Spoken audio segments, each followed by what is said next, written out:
আসসালামু আলাইকুম।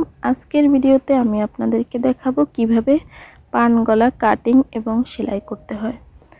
তো আজকের ফুল ভিডিওটা আপনারা দেখে যাবেন। তো অবশ্যই পান গলা কাটিং এবং সেলাই খুবই সহজ নিয়মে আমি আপনাদেরকে এই ভিডিওর মাধ্যমে দেখাবো। তো চলুন ভিডিওটি শুরু করা যাক। প্রথমে এখানে আমি একটি পেস্টিং নিয়েছি গলাটি কাটিং করার জন্য। তো এই পেস্টিংটি আমি এখন দুই ভাঁজ টোটাল করে নিব। তারপরে পেস্টিংটি কাটিং করতে হবে এখান থেকে গলা। তো এখান থেকে দুই ভাঁজ করে তারপরে আমি এখান থেকে গলা চওড়ার মাপটি নেব। তো চওড়া হচ্ছে এখানে 3 ইঞ্চি পরিমাণ আমি এখানে নিলাম। তো টোটাল গলা চওড়া হচ্ছে 6 ইঞ্চি। তো এবার আমি লম্বার মাপটি নেব। লম্বা হচ্ছে এখান থেকে 6 ইঞ্চি পরিমাণ। তারপরে এখন আমি এখান থেকে গলার একটি শেপ কাট কেটে রেখেছি। এটা দিয়ে খুব সহজে আপনি গলা কাটিং করতে পারবেন।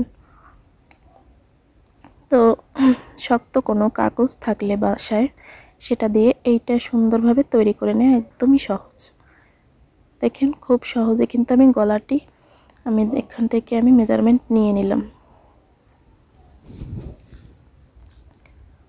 এখন এখান থেকে খুব সুন্দর করে দাগটি এভাবে করে মিলিয়ে দিতে হবে। দেখুন খুব সহজে কিন্তু গলাটি এখন আমি কাটিং করে ফেলব। তো এখন এই দাগ অনুযায়ী গলাটি আমি এখন কাটিং করে নেব।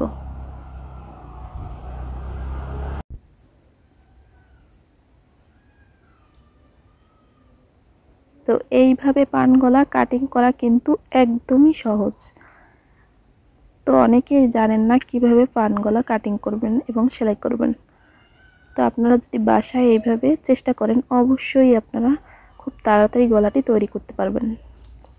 তো এখন আমি গলাটি কাটিং করে নিয়েছি, তারপরে এখন সেলাই করব। তো সেলাই করার জন্য প্রথমে এখানে আমি আগে মাপ দিয়ে নিলাম। তো মাপ দিয়ে এখান থেকে এভাবে করে চিহ্ন দিয়ে দিতে হবে যতটুকু পরিমাণ আপনি চওড়া নেবেন। তারপরে এখানে একটি কাপড়ের উপর আমি পেস্টিংটি আগে বসিয়ে নিলাম। এরপর এখান থেকে মাঝখান থেকে এভাবে একটি সেলাই করে দিতে হবে।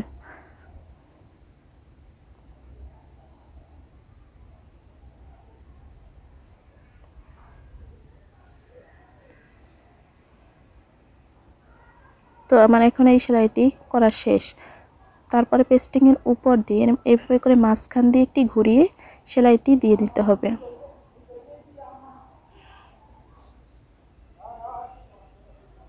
তো এই সেলাইটি করার পর এখন গলাটি এভাবে কাটিং করতে হবে। 1 ইঞ্চি পরিমাণ কাপড় রেখে বাড়তি অংশটুকু কেটে ফেলতে হবে।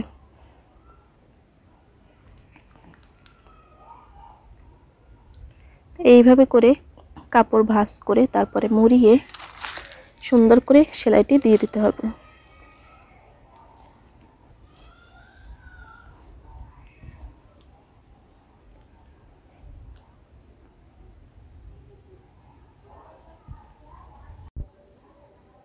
এখন আমি এখান থেকে জামাটিকে সোজা সাইডে রেখে তারপরে উল্টো সাইডে আমি গলাটা রেখে তারপর মাঝখান দিয়ে একটি সেলাই করে নিচ্ছি। এভাবে করে একটি সেলাই করে দিবেন আপনারা। তারপরে সেলাইটি করে দেওয়ার পর এবার মাপ দিয়ে নিতে হবে। তো মাপ দিয়ে নিয়ে তারপরে এখান থেকে একটি সেলাই বসিয়ে দিতে হবে। এই সেলাইটি যেন কাপড়ের উপরে পড়ে। তো পেস্টিংয়ের উপর দিয়ে সেলাইটি দেওয়া যাবে না, কাপড়ের উপর দিয়ে এভাবে করে ঘুরিয়ে সেলাইটি করতে হবে। তো সেলাইটি করা শেষ। তারপরে এখন আমি মাপ দিয়ে নেব বুটের অংশ দুইটা সমান আছে কিনা।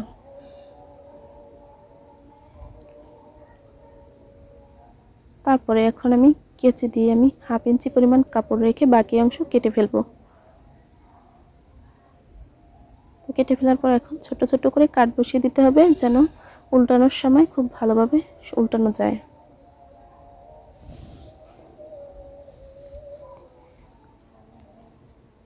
তো এখন আমি এইভাবে পিছন পার্ট এখানে সোজা সাইডে রেখে তারপরে উল্টো সাইডে সামনের পার্ট রেখে আমি এখন পুটের অংশটুকু সেলাই করে নিচ্ছি। তো পুটের অংশটা দুইটা করে সেলাই দিতে হবে। তো এখন আমি গলার অংশটুকে এখানে আমি চাপ সেলাই বসিয়ে দেব। তো গলার অংশে এভাবে চাপ সেলাই বসিয়ে দিলে খুব ফিনিশিংভাবে গলাটি সেলাই করা যায়।